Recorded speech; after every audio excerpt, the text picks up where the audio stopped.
வாக்கியம்னா என்ன, திருக்கணிதம்னா என்ன, எந்த நேர கால அடிப்படையை கொண்ட பஞ்சாங்கம் எது?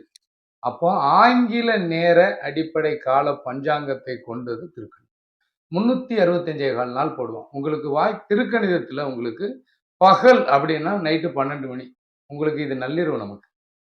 ஆனா 12 மணியே அவன் பகல்னு போட்டுருவான். ஒரு குழந்தை பிறக்குது வெள்ளிக்கிழமை நைட்டு 12 மணிக்கு பிறகுது அப்படின்னா நம்ம தமிழ் வாக்கிய பஞ்சாங்கத்துல என்ன சொல்லிட்டோம்னா வெள்ளிக்கிழமை நைட்டு 12 மணி, நள்ளிரவு 12 மணி.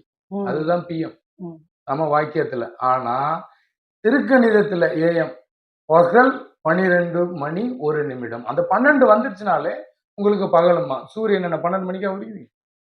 சூரியனுடைய நகர்வை வைத்து வாக்கிய பஞ்சாங்கம். திருக்கணிதங்கிறது எதன் அடிப்படையிலனா சந்திரனுடைய அடிப்படையில கொண்டுதான் வெளிநாட்டுல ஜாதகத்தை பார்ப்பாங்க. அப்ப அவனுக்கு நைட்டுங்கிறது நமக்கு பகல்னா அவனுக்கு இரவு.